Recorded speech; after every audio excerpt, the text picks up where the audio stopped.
Thanks again to Carbon Health for being our presenting sponsor. If you are a regular here, you know I've talked about Carbon Health and how long I've talked about Carbon Health and why I love Carbon Health. They help with things like COVID, cold, flu testing, antibiotic prescriptions for things like infections, UTIs, STDs. They have primary care services in California and Massachusetts. But if you're new here, thank you, by the way, for stopping by. You should also know that they can help with injuries as well. Most of their locations have imaging or x-ray machines so they can diagnose strains, sprains, and fractures if you unfortunately become injured. And I know, unfortunately, not everyone will be near one of the 120 plus locations, but they do have virtual urgent care services for states like California, New York, Florida, and several others. So thank you to Carbon Health. Really, really happy to be working with them. Check out the link in the description. What's going on, everybody? Welcome back to Big Thing, Capes and Cowls. It is the Friday edition. Guardians of the Galaxy Volume 3. It's right around the corner, man. Hell, it's out right now, and it's poised to make around $250 million worldwide opening weekend. Is that good, bad? We'll talk about that for Marvel and the state of things. And if it is as good as everyone says it is, the Marvels, how's that going to fare? Is it going to have any take at all? We'll figure that out. With James Gunn, by the way, speaking of Guardians, he's taken over DC. We know that.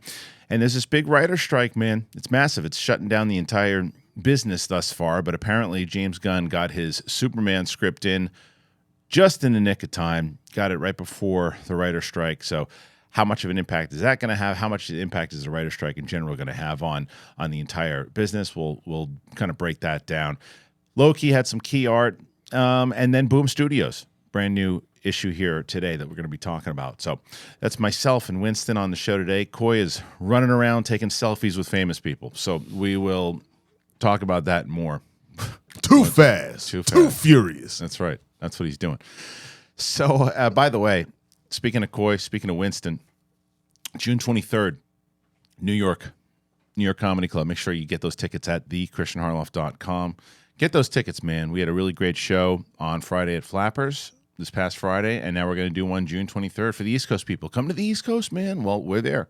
And so we need you guys to make sure you get those tickets. And then the next night, June 24th, myself and Mark Ellis and the guys from Double Toasted, Corey and Martin, doing a show, Stamford, Connecticut, June 24th at the New York Comedy Club. So make sure you get tickets. One last live show this Sunday. Speaking of Guardians of the Galaxy, myself, Greg Alba, and John Campia will be at Flappers at 5 p.m.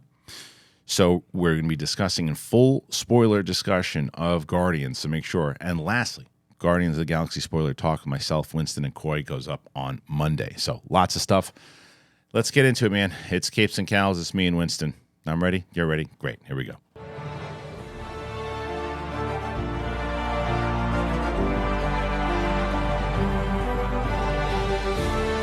Welcome back, everybody, to Capes and Cowls. Big Thing. Myself, Winston A. Marshall. May the fourth be with you. Yeah, always. Always. Nice to have you back, man. In studio without Coy. Look at that. We did it. We were able to make it happen. We did it. I did it. We did it. And while you do here, you know what? Just give a good monologue to the people. Okay, cool. What up? My name is Roxy Stryer. Let me tell you something about my dating life. First of all, I went out with this guy named Steve, right? Killing it. Thank you. I appreciate that. First of all, great set on Friday night. Thank you. It was good. It's still available. People want to watch it. A lot of people have been checking it out since we put the entire Sith Council version up on Sith Council yesterday. So nice. People have been checking out the full show. You can see Winston's set. You can see Coy's set. So Winston, you went up on Friday night. It was a good show. We had a lot of fun. Dude. Yeah. It was a blast. It's 7 years. Since you've gone up, yeah. I've done little things here and there, but like to go up and just like do a set, it's been 7 years. And to do it with a broken leg in and of itself. I don't know if you saw that I almost ate-ish when I got off the stage. I said it to you when because you almost fell on when you're leaving again. And I said, yeah. It was great though, all the way around. No, everybody had a real good set. We actually aired the Sith Council portion of it on Sith Council yesterday. Nice. The entire event is still available at thekristianharloff.com. You can see Winston's set, you can see my set, you can see everybody's set, you can see Coy's He had a set. He had stuff. I wish he was here. He actually, as far as hosting was, did a fantastic job. He did, and he went into. He definitely went. My favorite is that he went to a place. We'll say that a couple different times throughout the set. And my favorite was looking over at your family. Bro, when some of the stuff he was saying, which and was my saying, dad, keep it clean though for the people. I am. I think he had a conversation about okay, to keep it as PC as I can. Say zebras. There's a bit about zebras and groceries. I'll say that. People that if you know, you know. He had a whole part about groceries. And like my dad is over here like, huh? And like he's sitting by me because he's just like proud. He's like, I haven't seen you do this in a while. That's the best I've seen you like do that. And like he hasn't seen me since I broke my leg either. So he had a bunch of questions about that because it's the first I've seen him. But my mom was like, "Oh Lord, why is this white boy talking about eating groceries right now? Oh Jesus!" Yeah, he went to a place, and it was. I mean, look, when you got to let that caged animal out, I guess you really come out. But like, I thought everybody did really good. I was happy with. I mean, I was able to get to 20 minutes in, and I wanted to get in. Kate, Brett, like everybody, I thought did a really good job. I might need more time in New York, bro, because like I was. As I was like, and I guess it just goes to show because before I left, I was doing 15 to 20. Yeah. And so when I was like, no more than 5. I don't know what I have. And then I was practicing and I was like, holy crap, I've only gotten through like 3 jokes. Yeah, that's usually how it goes. Yeah. I didn't realize that. So yeah, if there's more space in New York, let me cook. I got some stuff. It just depends on. I think that's how much time we have overall for the entire night. That's what happened with Flappers. We just didn't know how much time we had. We had 90 minutes for the entire show because we had a meet and greet afterwards too. So it just depends always on the space. If we have 2 hours, then I can give more time. But it's just like it's right now. But we'll see. It's going to be. It's going to be a fun show nonetheless, so make sure you can get your tickets at thekristianharloff.com for New York. I mean, you did technically give me 10 minutes. It took me a minute and a half to get up and a minute and a half 20 to get off. Yeah, absolutely. All right, we got some stories to talk about here today on Capes and Cowls. And let's start with this one because it's a major thing that's starting. That's really the industry in general right now has been taking a hold of the writer's strike. And the first one is this James Gunn story. Okay. Superman Legacy director James Gunn reportedly turned in his first draft just before the writer's strike hit. This is from Mark Cassidy, who I'm a big fan of over at comicbookmovie.com. With the strike now underway, James Gunn finds himself in a unique and unenviable position. Not only is Guardians of the Galaxy Volume 3 director, the co-head of a major studio, but he is currently writing Superman Legacy, which he's also set to helm. Now, Gunn recently announced that early pre-production had begun on the reboot with costume testing, casting, and more underway. But fans wondered if the strike could have an impact on his current work. The Wrap is reporting that the filmmaker handed in his first draft last week, just before the writer's strike kicked off. Now, first draft is just that, and Gunn almost certainly has significant work yet to do on the story.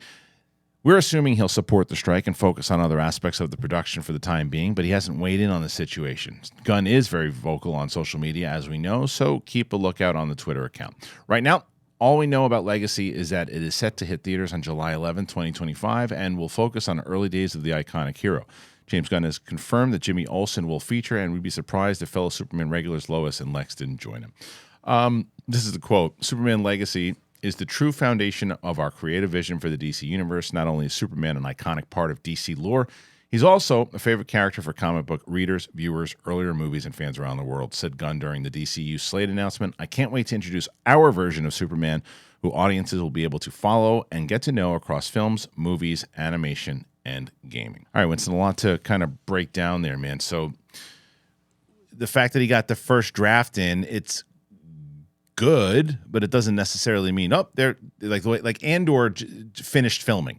Andor's good to go. Andor will get their stuff out on time, but this doesn't necessarily mean anything except okay, they have something and now he can focus on other things at the moment. I mean, what this is really going to come down to, and to me, this is more of a story about the strike than it is about Superman Legacy. This strike could last for a very long time. And I don't know if you remember back in 2007 when this was happening, a lot of shows ended up coming back and they did not have the sauce, like just because of the strike and changes in who's on writers' rooms after all that and all that kind of stuff. Like, so many shows suffer. Like Heroes, one of my favorite. Like, yeah. you know, Heroes took a big shot. Yeah. But Quantum of Solace is a really good example. We're well, we have our shooting script, so screw it. We're just going to go for it. But then you didn't have writers the whole time you were doing that, and you could tell. Yeah. Well, it's funny that you said that too, because you know what else happened during 07, 08?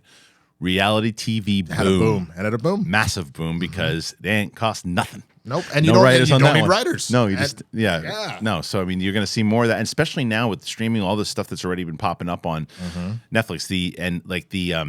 The nonfiction shows are going to start popping up a lot more, and a lot of these, and the Netflix docs are already popping up a lot more. You're going to see a lot of that stuff. I actually have a theory of a lot of what's actually been going on with the MCU. I know the one thing that we kept saying was too much content, not refined enough, all that. I actually think what ended up happening with a lot of these shows being pushed. Yeah. These studios have known for a while that this strike is coming. They knew the contract was up. They knew it was certainly very possible. To the point where a lot of them made contingency plans. Yeah. And I would not deny for a second, because they remember 15 years ago. Right. God, it's 15 years ago. It was 15 years ago. Yeah. Echo, Armor Wars, Armor Wars is a movie now, but Ironheart, all of that stuff. Why wouldn't you, if you were already well through production, and sure, you may have had your issues here and there, but why wouldn't you just maybe report that then? Like, because you're not going to report, well, we're pretty sure a strike's coming, so we're going to pull back. Why wouldn't you, in that case, we only need 1 or 2 other shows right now, and then we can slow release, because we don't know how long this is going to go. Because even if the strike ends, say, in 90 days, let's say it's over in 3 months, you then have to pick up where you left off. So nothing, you don't all of a sudden the writers get back in the rooms and then the stuff just gets done instantly. It then takes time for them to get back to work, do that, and then to shoot it. So I think they intentionally were pulling back on stuff. So with Superman Legacy, that's fine. I think that's totally fine. You turned it in. You don't do anything. I'm so confused though with how that works now. Because normally what would happen in a situation like Marvel, writer turns in a first draft and Kevin Feige looks at it and goes, yeah, maybe there's some things here. I don't know if it's ready yet. Do this, this, and this. What does Gunn do? He reads it himself and goes, hey, Peter, what do you think? It's like, who's telling him the notes? Who's giving him notes? Maybe you know what? His wife is a very talented actress. Maybe he's just like, baby, what you think? Right, but that's not enough to turn anything in. Just like, hey, before I turn this in, what do you think? I don't know. it's like, who's he turning it into? I know. And it's just, I mean, because what's Zoloft doing? Is he going to go, I don't know, put it on Max? What? No. I'll tell you about Max. What I'm actually scared of. I'm worried about House of the Dragon. You heard the report that they're just pushing forward regardless, right? They're like, we have our shooting strips. We're doing production anyway.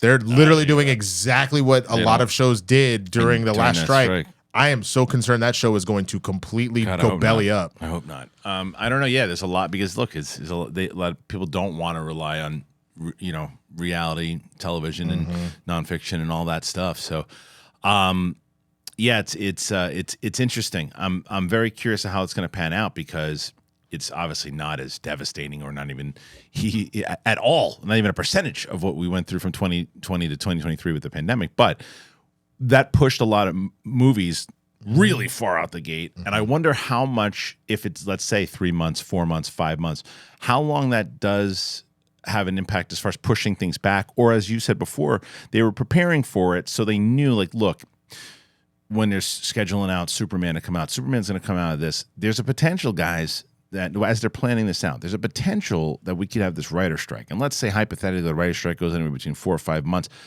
and we are able to kind of regroup. Can we get this thing out by December 2025? That's, or whatever. I just need them to push it. I would much rather. I would much rather, because for everybody that loves to say that mainly Coy, but that both of us are Marvel shrills. Shrill is a new one. Is it shill? Yeah. Oh, I don't give a flying F. That's how much I care about people saying it. But I genuinely love shrill shill. but just the fact that, like, I love both of these houses. Right. Like, I want them to succeed. Like, I want a really good Batman movie. I miss the Dark Knight ages. You know what I mean? Right. And so, like, that being said, I would much prefer that they take their time with this, and if the strike is just going to delay everything, fine. The strike delays everything. Do not rush this. No, that is correct when it comes to you and I sitting here. Now, the problem that the studios need to figure out, and the reason why they need to figure it out, whether they have figured the writer's strike out or not, is ka-ching. But that's on them. Of course, it's on them. But Warner Brothers and Disney, they're in a place where they're like, we need money in the account because they're hurting right now. They got their asses kicked. Warner Brothers better evolve Six Flags then the way Disneyland and Disney World holds down the fort, because Disney will be fine. Of course they need to get their programming back on track, but they'll be fine. But Warner Brothers, because they're in a dire straits right now, they're setting up all their IPs and putting things in place that they have not. But look, Disney still is probably, like, you look at Marvel, and this kind of can transition us into the next story of Guardians. Marvel has been on I don't think decline is the right word, but the excitement level has certainly dropped from what it was from, say, Endgame or even No Way Home. We talk about it. I don't know if we did it on our non-spoiler review. I think we did. But we all think Guardians 3 is back to that level, but that doesn't necessarily mean that's going to carry over, because Gunn is gone. Those Guardians characters are connected to those first 3 phases of Marvel in general, or first three. So, now loosely 4 in that Love and Thunder, but not really. Right. But they have to figure out now what their plan is going forward. But Marvel has been on, or Disney is like, okay, we need to get back here, because this movie now, Guardians of the Galaxy, is on track to make $250 million worldwide.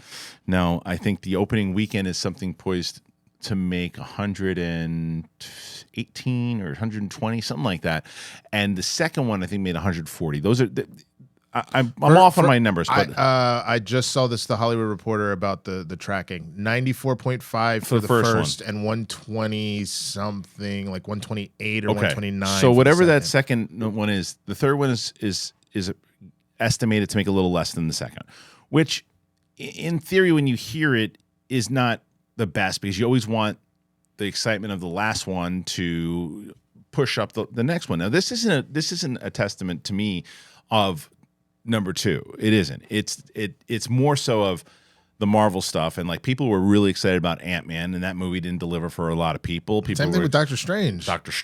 I mean, the television show, She-Hulk, all these things. It's like, people are just like, I'm over this stuff now. I don't care how good Guardians is. I'm done with it. I saw someone say, "Oh, it's superhero fatigue." It's not. I think it's Marvel fatigue right now, and that might be hurting Guardians, even though it's poised to do 250. I think it is definitely Marvel, like MCU fatigue, in the sense that, like you said, you don't have the kind of the same sauce, because the boys did just fine, and like, I know it's a TV show, so it's different standards, different numbers, but still nobody, the hype was. But we were talking about Marvel TV shows. Nobody talked about the boys the way that, like, you were dealing with, Hawkeye, She-Hulk, you know what I'm saying, where people were like, I don't know about this. Yeah, and the thing with the boys also is that it's got the ability to have that kind of edge, but it's like, it stayed true to itself of those 3, and what the boys has is, it's just that, where the Marvel has to scratch so many different itches all over the. Right.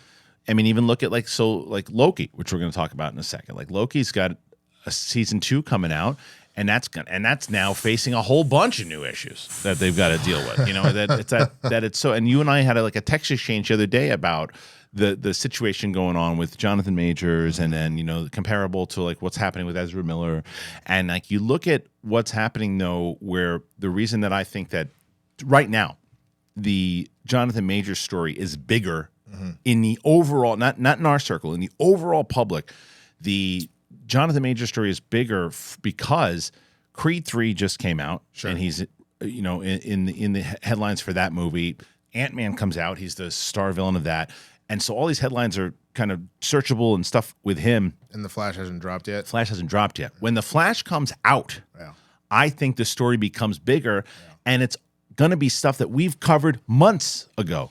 Almost a year ago, that stuff's going to start hitting the regular audience, because that just comes with the territory when, oh, we're promoting a movie. Yeah, but did you hear what the star did? But but they went through all this stuff and they've done it. Oh, really? Like, this, you're going to present this to someone who has no idea what the hell's going on. It's funny because we were talking in that text exchange about it, and the one thing that I was harping on is I agree with you that general audiences are not probably as aware of the things that Ezra Miller has been up to. All of the various alleged crimes and going to rehab and all that kind of stuff. People don't know that.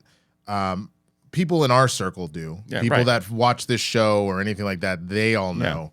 I think the only exception to that rule, I can make an argument that a majority, at least 50% of like black folk that care about movies at all, they do know. And the reason why they do is because of how quickly Jonathan Majors, and all it takes is black Twitter or any black family be like, well, this is messed up. This brother did something wrong and he's getting punished for it.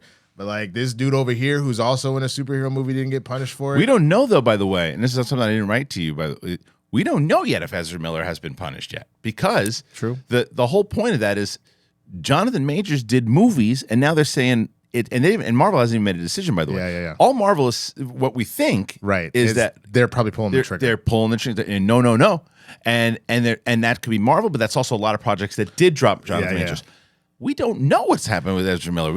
What Warner Brothers could do is say, okay, this movie just made a lot of money, and then quietly, Ezra Miller ain't working on anything again. So Ezra Miller very well could be punished. True. I think what's making it worse is you're having a number of people, executives, actors that have worked on the film. Because what's his name? Michael Keaton? Not Keaton. Michael Shannon? Thank you. Michael Shannon was like, no, he's one of the best actors. Like, I know people go through stuff, but I didn't have none of that. I think everybody just has to stop talking about it until the movie's over, because the more you like rub salt in the wound, you're pissing people off. They're like, well, why is Jonathan getting dragged through the mud? There's going to be the obvious comparison, but the other thing is, I don't think they're going to do any press for this movie. They probably won't. I don't think they're going to do any press. I think that's why there's been minimal press so far for Loki. Isn't it supposed to drop after Secret Invasion in like August? Yeah, but the press would usually start around like June or July anyway. I think there'll be some press for Loki for sure, but I don't think they're going to do a lot of press, because what I originally thought was, well, Ezra's not going to do press. There's no chance, because every single thing that they're going to be asking. But if you're Michael Keaton and you come back to play Batman, do you want the questions to be about Ezra Miller? No. You know what I mean? I'd be so mad. Yeah. I would be so mad. Yeah, he's looking, he's like, I'm like kind of like sitting right here. I was like, he's like, I don't see Ezra anywhere. So. I love that my buddy Castor drove me here today, and the minute you started doing your Michael Keaton impression, he like looked at me like, huh? Yeah, it's just like, but he does. He's just like, I'm coming back. Yeah, and I want to talk about Ezra Miller. It's like, I'm not doing that. No thanks. I mean, look, you've said it that it's a very good movie. I am still excited to see it regardless. When it's all said and done, and I think that's what's going to happen. I think once Loki is done, and I think once The Flash is done, I think both of those studios are going to be like, we thank them for their service. We're going to part ways. I think that's probably the best choice. I think it's probably the best choice, because it shouldn't be a comparison of, like, it should be what's fair is fair. And in fact, well, the other side of this, I do feel like if everybody looks inside of it and says, well, there's the facts, and you got to look at the on both sides. We do have to get to the end of the case on both sides. I guarantee you, there's somebody already in the comments. They just heard the beginning of this talk, and they're like, until they're proven guilty. And like, yes, we need to get to the end of any charges, any trials, and figure all of that out. I think what the complaint is just, at least in the court of public opinion, and in the situations where you see people already leaving Major's side as far as like his management and PR, how that just happens so rapidly. Right. Well, because what the other side of it is, and I don't know because I'm not paying enough attention to the question is, if you looked at both of the cases and you said, okay, I'm going to give you both the cases. I'm not going to tell you who's who. I'm just going to give you both cases. And you have all the facts here that point to there might be a lot of people who are saying that this person did this. And then there's this one over here that says does this, but the people, when we talk to them, They say that this happened. This is confusing, and then this person's what the hell's happening over here? I don't understand. We don't know. We need more here. We don't know what this. This seems to be like more and more people saying this person did something. I don't disagree with you, but the other difference with that too is while this one over here, the blanket one, there's a supposed video, but the video hasn't been released to the public, and the other one there is a video where Warner Brothers has never talked about that ever. So it's both. So that's why I agree with you. Where it's just like, look. Thanks for the fact that movie did really well, Ezra. We appreciate you. Come talk to us some other time. They've got points on the back end. I guarantee you they do. So it's not like all of a sudden Ezra has just lost everything. And I will say this because there are a lot of people. I saw a lot of people on my out of the theater reaction that were like, I cannot, in our circle, cannot support this movie because of Ezra Miller, and that's fair. What I will tell you is to be also fair because as I watched the performance at first, and you're supposed to be, you're annoyed by Ezra Miller's performance of one of the things because he's playing an annoying 18-year-old at one point. It's a good performance. Mm-hmm. I mean, it's a really good performance. Mm-hmm. And I don't necessarily like Barry this way, like this kind of the way that they chose to portray like Barry, even this kind of, he's got, I think that they even mentioned at one point that he might be on the spectrum or whatever it might be. And I've come to the way that they present it in this movie. It really works. Mm-hmm. But I think that you look the performance-wise when you're separating, it's a good performance. Now, I'm not saying everybody has to go, well, good performance, I forgive you. That's right. That's not how it works. Bro, look, Brett Favre won the Green Bay Packers a Super Bowl ring and is a Hall of Fame quarterback. He is still trash who stole $2 million from a lot of other things. Amongst a lot of other things. Right. I'm just thinking about the most recent, but you're right. There's a whole laundry list of reasons why he sucks. So there's a way of the other thing that makes it easier with that comparison, and I realize that with my analogy here, Brett Favre is not active. You know what I'm saying? Right. Whereas like both Ezra and Jonathan are active right now, so there's the difference. Once again, it's really going to come down to investigation, figuring out and seeing how it all plays out. But I'm sure it's not the less we're going to hear from either one of these stories. Speaking of Loki, though, there is new key art in the Loki series. Yeah, and here it is. All right, Loki Season 2 promo art features the God of Mischief, Miss Minutes, and a new look from Mobius. A batch of new promo art for the second season of Loki has found its way online, giving us a look at several returning characters and a TVA agent, Mobius, in some kind of radiation suit.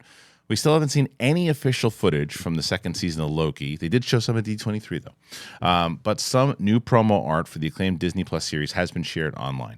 Similar to the first season's promotional material, the stylized artwork takes influence from workplace signs and features the God of Mischief, Sylvie, Miss Minutes, and several other characters. Interesting, TVA agent Mobius is decked out in some sort of radiation or hazmat suit, which looks like it's been significantly altered for action. Here are the images. Okay, here's the first one. Oh. That's interesting. Animated version of it. Interesting. But this is kind of going back. I don't want to harp on it because we just talked about it. But if this was 4 months ago, there's going to be there's probably an animated version of Kang. Yeah, probably. Yeah, but they're not marketing it. They're marketing they're marketing this at the moment the way that they're doing. I like these images. What do you think?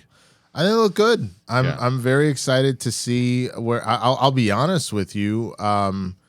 Just the state of Marvel and how things have been going, even the stuff that's been good has made me nervous. Like I thought WandaVision was exceptional, and then when we got Wanda again in Multiverse, it just didn't gel with me very well.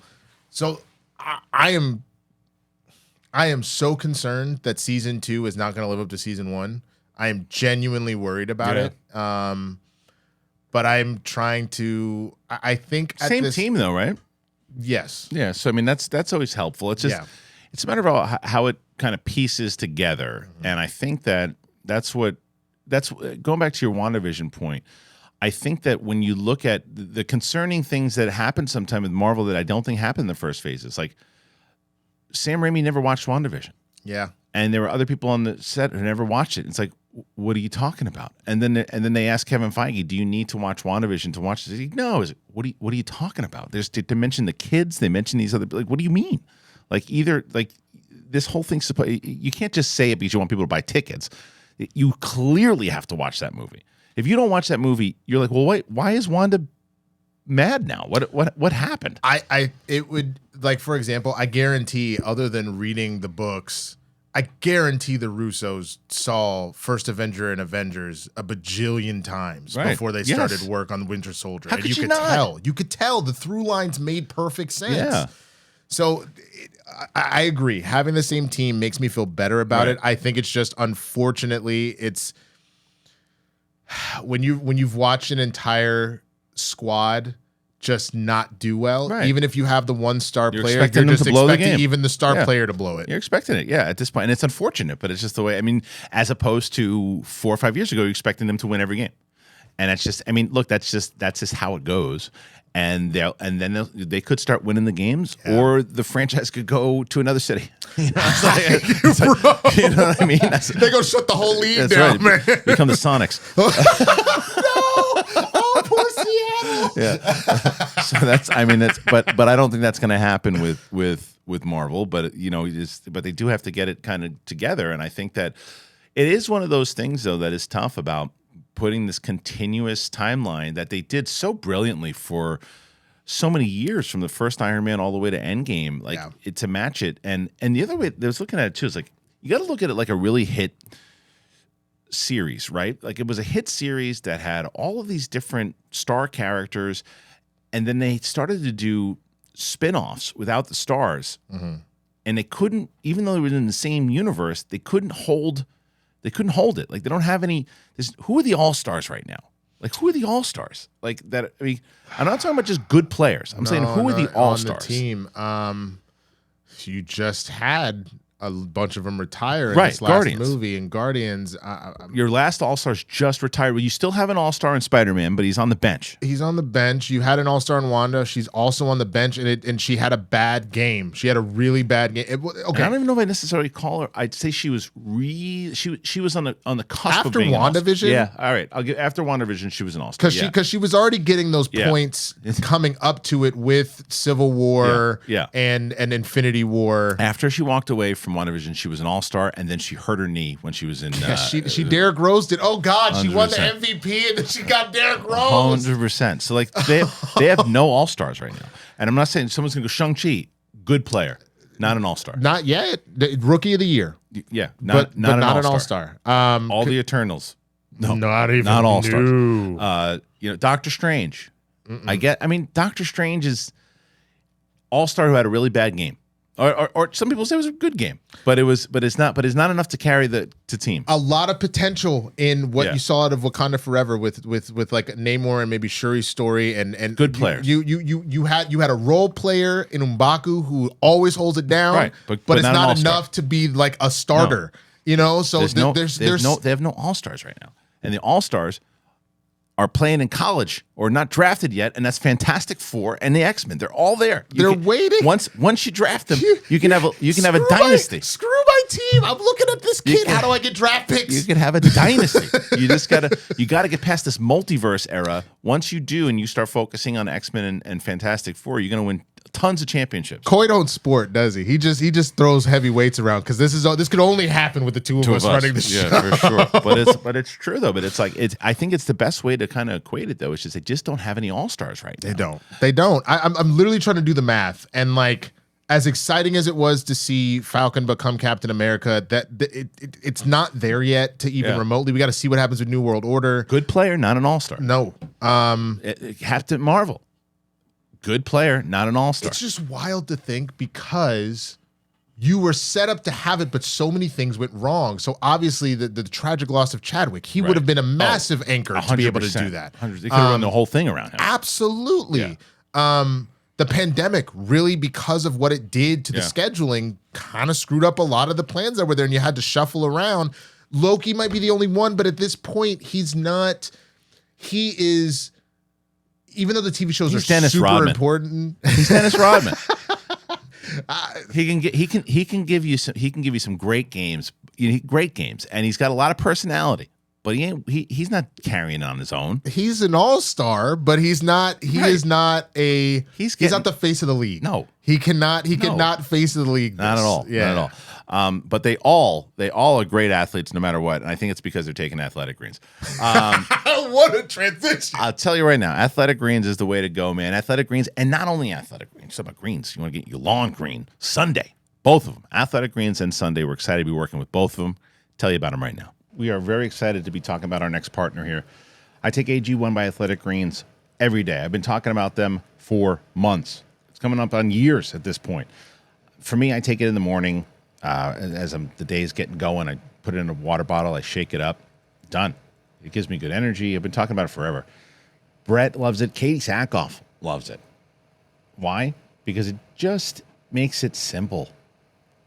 You just I'm not a big, vitamins guy. I like one shot, done. For me, it helps energy, sleep quality, and I just never understood, why would you take a bunch of different things? You can just take one scoop of powder in water once a day, and you're good.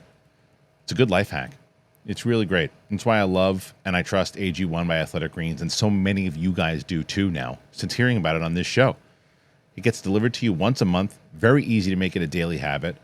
I get the travel packs when I go on the road, when I'm doing the Comic-Cons and things. It's so easy. You just take care of your body each day, and it's that simple. So if you're looking for an easier way to take supplements, Athletic Greens is going to give you a free 1-year supply of vitamin D and 5 free travel packs with your first purchase. Go to athleticgreens.com/bigthing. athleticgreens.com/bigthing. Check it out. And you guys know about Sunday. I've been talking about it actually for the last couple of weeks, and it's almost spring. Pretty much spring here, but it's almost spring. The weather's getting better. And for me, we've been working on the yard a lot. So we get everything going, and my wife's a big, she likes to make sure that spring and the flowers and new stuff's going on with the garden. And we have this lawn care now with Sunday. It makes it very easy to enjoy. And the days are longer. The flowers are blooming, and you can spend a lot of time in the yard. And it's really, really good. You can reclaim your weekend, man. Reclaim your yard. Sunday's everything that you need to get the lawn that you dreamed of. If you go to getsunday.com/bigthing and you enter your address to get a customized plan created just for your lawn, there's no trips to the store or hauling heavy bags, since they ship it straight to your home. You just need a hose. It's that easy. You just put it on the hose, and then you apply Sunday. You can fertilize your whole lawn in less time than it takes to watch an episode of your favorite TV show. It's easy and it's affordable.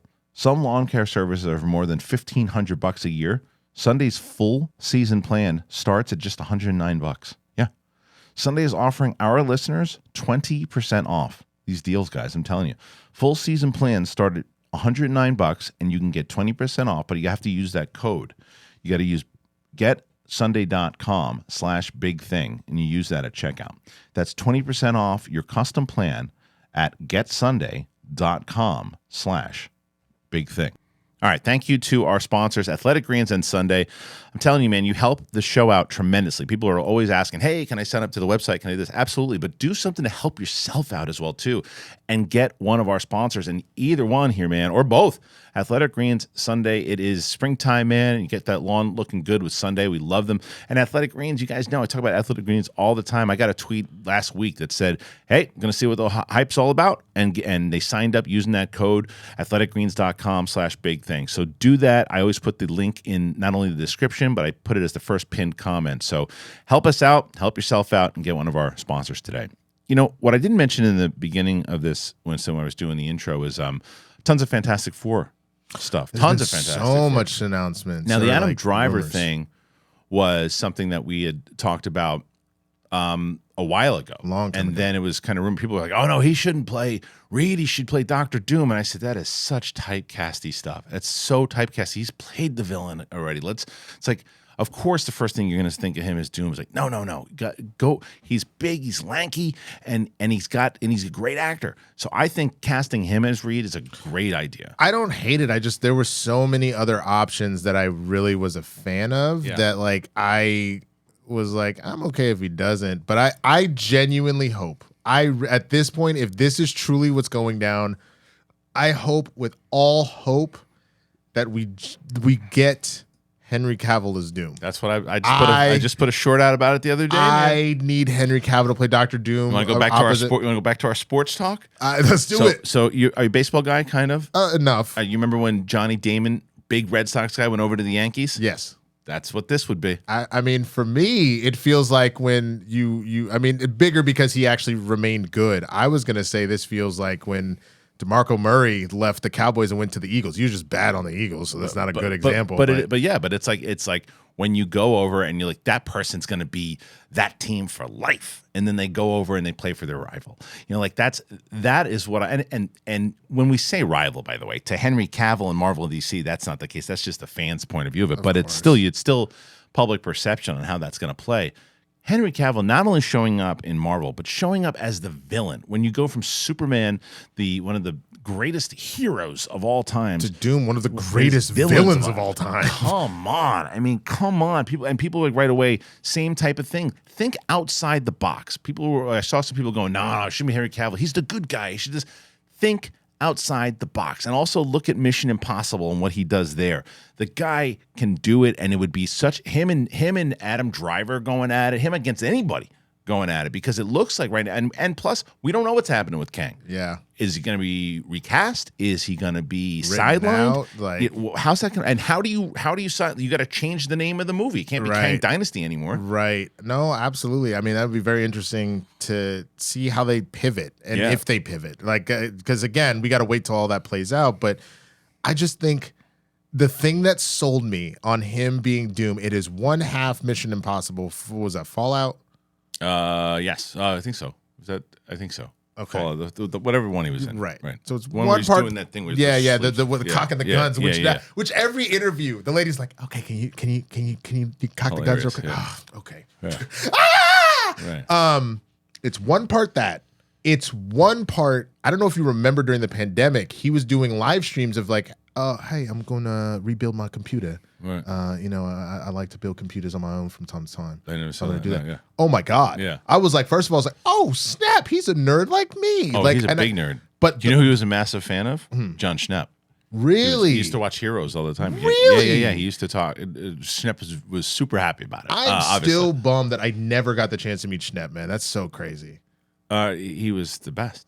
Everybody's told me, and it's one of the things that like every time I hear a story, I'm just like, my God, I would have got along with this guy so much. But I met Cavill doing an interview for him for Batman v Superman, and I could also tell that he had that nerd in him. Super nerd, and well, he wants to do. That's why he's doing Warhammer now, right? Like that's the. Like, so it does. I don't know if they're doing. You have to. So he's been to Marvel premieres recently. He's been to these things. So you have to premiere.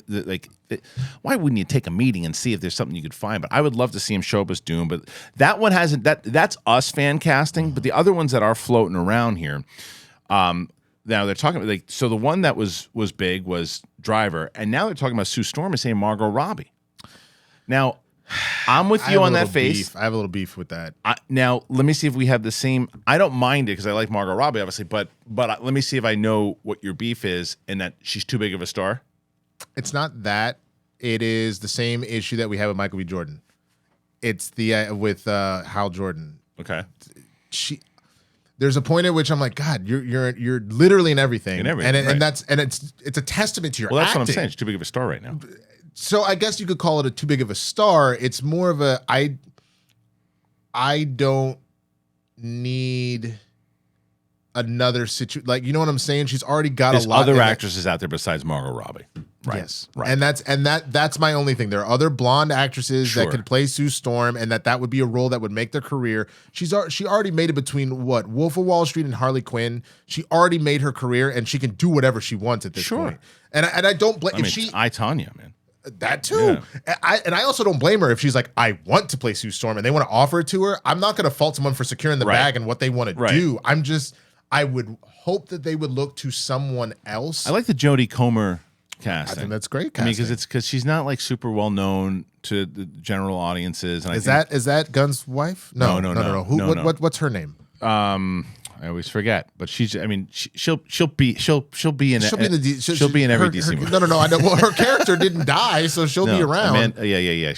She's part of Amanda Waller's crew. And I actually think she's a really, really good actress, and because she shows up in Guardians, obviously too. But anyway, I think putting someone in there less known and that can act could be beneficial. However, I do understand the side of it when it comes to Marvel, where, like we just talked about with All Stars, if you want to build All Stars and you want to build out, like, okay, so we're going to start doing stuff with Sue Storm, we're going to start doing stuff with Reed, and it's Adam Driver and Margot Robbie.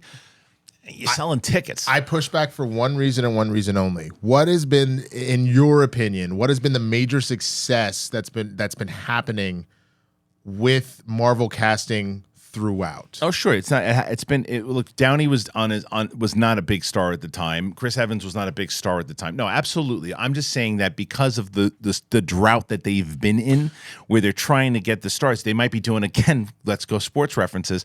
What the 2003 Yankees did by going, oh wait, we're not building from the farm anymore. Let's go get Kevin Brown. Let's go get Roger Clemens. I got you. No, 100%. I see your Yankees reference, and I raise you a Lakers. Do you remember when Steve Nash, Kobe Bryant, Dwight Howard, Gary Payton, Karl Malone, they all went to the Lakers. That team was awful. Right. It was so bad. I get it. I understand. I'm just saying you can see why they would start to do that, because then to do the flip side, if they cast with those two big stars, because your example is great if they do that with the entire cast, but if then they use those two as the builders and then they go to this guy, Paul Mescal.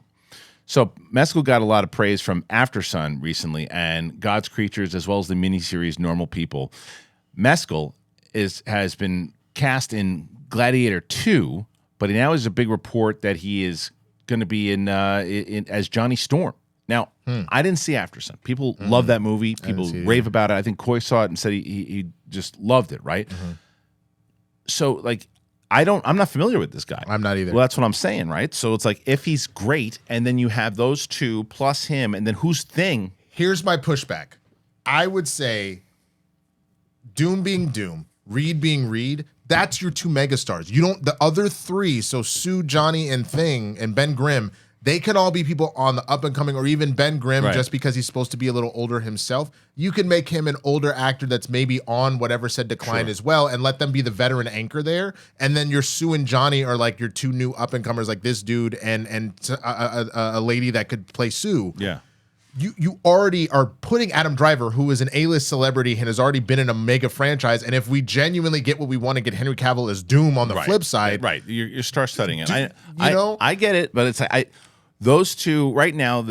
I think Adam Driver does get cast. I think he's going to be Reed. I don't know about Margot Robbie yet. That's been heavy rumored. We don't know yet. I think this guy is getting cast as Johnny. What about? I already forgot their character names because we've only had one season. What about the one that played the main character in House of the Dragon, the Targaryen woman? Olivia Darcy? I think so. For Sue Storm? Mm-hmm. I don't know. I'm not sure. Mm-hmm. I don't know if I mean, again, I don't know if I see Olivia Darcy as Sue Storm in that particular casting, but I really like the Jodie Comer casting of it. I don't hate Jodie Comer. I think that's a good casting. I think that's good casting too. But now here's my casting for as far as Thing goes. Okay. Now what they've done in the past is put, notable kind of TV actors like Chickless. So the casting for the Josh Trank movie, you had Toby Kebbell as Dr. Doom. You had Billy Elliot himself, Jamie Bell as Thing. So Thing, I think now the technology is so significantly different from when that movie came out in 2015 that you're going to probably have this CGI, really Avatar looking thing that's going to look probably the best that we've seen thus far. I think you voice him with Steve Bloom, who does all of the stuff. No. I know exactly who you're talking about. Steve Bloom is one of the greatest VO he does all of the voices in the Bad Batch. He does Zeb from Rebels. Here's my only beef with that. If you do that, I'm assuming we're getting an origin story of the Fantastic Four. I thought they said they weren't doing an origin story. They're just going to be the Fantastic Four. I thought they said okay. If maybe I don't know. If they're doing that, if they're just going straight into it, sure. But like, imagine what actors like. Yeah, I'll be Ben Grimm for 5 minutes, and then we're just gonna let Steve Blue be the voice going forward. I mean, if you're hired, that's what you're hired to do. That's what you're hired to do. You get somebody who's just gonna do that job. Of course, Yeah, I get it, but I can you imagine like this is my time, and now you get 5 minutes. That's the gig. Yeah, that's the gig. But either way, as far as these other, I mean, those are the main roles. And we're going to find out soon because normally when you start hearing this much about it, it means that they're heavily into it right now and they're starting to look into it. And casting doesn't affect the writer's strike doesn't affect casting, so we still will see this and start to get those announcements as they. Now, whether or not it pushes back the movie at all, that's another question. There is no doubt in my mind that every single major movie is going to get pushed, and the ones that don't will probably not do well. Right. I thought this one got pushed in the first place anyway. Yeah, I think with the Blade shuffling and the Marvel in general, not by a lot, by like a couple months or something. And like there was a little bit of floundering, and then when you announced Deadpool 3, everything got pushed just a little bit. Yeah. All right, let's move on over now. We're going to talk about Boom Studios, everybody. Boom Studios, as you guys know, we've been sponsored by Boom for a little while now, and one of the main reasons that we did that is because they just are on a whole other level when it comes to what they're doing in the comic book space, the genre that they play in, the stuff that we like Berserker. We talked about Berserker and what they've done there, what they've done with Teenage Mutant Ninja Turtles and Power Rangers. Like they just have so many different things that they're working on. Their horror stuff. Well, they have a brand new comic out this week, and let me tell you about it. This Saturday, it's one of the biggest events of the year for comic book fans. It is Free Comic Book Day, everybody. Woo woo! Coy right now is jumping around. Winston is too, but he's got a cast on. Now, for those who haven't attended before, what happens on Free Comic Book Day is it's an annual event where the comic stores across the country are going to have a huge selection of comic books from every major publisher available, and it's absolutely free. Boom Studios is going to have 2 special issues available to anyone who drops by. Now, the first is Ranger Academy, which is an exclusive early first look at a brand new Power Ranger series. We just talked about this. Plot details for this one are being kept tightly under wraps, but we got an early look at some of the pages, and I have to tell you, it's really exciting for Rangers fans, and I can't wait for Winston to talk about it because Winston was that was after my time, Power Rangers, but because of the movie, because I hang out with so many people who loved it, and because of this comic that I just started getting into from Boom, it's starting to get me, guys. It's a brand new corner of the universe, and we've never seen it explored before, and it's the perfect start to a new, fresh, and exciting saga. Now, comic fans can also pick up the Mech Cadets Free Comic Books Day Special, which contains a full reprint of the very first issue of Mech Cadet U, along with exclusive cover art inspired by the upcoming TV show. Speaking of which, this week we got some very exciting updates on that show. So the upcoming Netflix animated series Mech Cadets has been confirmed for an August 10th release date. And here is the cast: Daniel Dae Kim, Ming-Na Wen, Deborah Wilson, and Brandon Sue Hu, who's been voicing Beast Boy in the recent DC animated films. I put the Deadline article about the series as well in the link to this description. So, Winston, all right, let's talk about this Power Rangers thing first. What'd you think? Dude. So I really loved the lore that they were building out. I love this idea of like an academy to train Rangers, especially because the one beef I've always had with Power Rangers as like a franchise, I will give you the first set of Rangers because like half of them were martial artists. Kimberly was a gymnast. So you're like, okay, this makes sense that they could translate it into being superheroes. Billy was a nerd, so they had to teach him stuff, right? Then all of a sudden it's like, hey, this kid's a soccer player. This one likes to build computers and she plays guitar. They're Power Rangers now and they just know how to fight. How? Right. Where did this come from? Right. So the idea of having an academy to train them, I think, is brilliant. I think that that's a really fun, interesting story to get into. It takes that X-Men side of it too, yeah. Absolutely. I read this first book. I loved it. My only constructive criticism would just be from the fact of I've always learned with ever storytelling, you always show, don't tell. Right. And so there's a lot of telling of like, yeah, we're training to be Rangers and the Power Rangers are a thing. I just wanted like, give me anything. Show me a power coin. Show me a putty. Show me just one thing. We're going, versus it just seemed like an alien planet stuff. So they're building suspense. I get that, and I love what I'm hearing. It's a good build. Absolutely. I just needed one little tease. Right, and I think that's also a testament to the idea of how like locked in you are to it. Yeah. And then Mech Cadets also there's there's something special about that, especially leading into the TV show. So Boom's crushing it once again, and we're so excited to have them on the show, sponsoring the show. And you can check it out. Once again, the link to that article is there, but go, man, get the free comic book day. Do it, and let the English see you do it. Have you still haven't seen that movie? No. Braveheart, man. Okay, here's the problem. The Rocky films, Braveheart, the Indiana Jones films. Indiana Jones we got to watch on this channel. But you said that for Rocky too. Rocky was going to be Steph. You were going to do Indy with me. Okay, so I could just watch Rocky then. I've literally been holding off on these films because you're like, I need you to watch it for this. You just hold off on them. All right, I think let me look if there's anything else that we should be checking out here on Comic Book Movie. I don't think so. I think we're all good. I think that's everything. I'm just trying to do the math in my head of anything else that was coming out. I mean, as far as just books in general, there was this really cool part with Miles that he's developed a new power now. He actually has learned how to turn his bioelectricity into a lightsaber. I know you would love that. Like it was out of complete panic, and he was just trying to defend his parents, and then all of a sudden he blocked somebody's laser sword with an electric sword of his own. I was like, bro. So I'm wondering if it somehow ends up in the movie, the new movie coming out. Maybe. Who knows? Well, I think that's it. I think we covered a lot today. I mean, the Fantastic Four casting will probably be like our main lead story that we're gonna put in the thumbnail and all that stuff. But the Flash is ending. Four part. Go ahead, tell me about it. Okay. Flash TV show, CW, been going strong. I think it's season like 8 or 9. Something like that, And so this is kind of the end to the Arrowverse here because Supergirl already ended. Arrow ended a while ago. They canceled Legends of Tomorrow, and Black Lightning also ended. So Did you watch Arrow, by the way?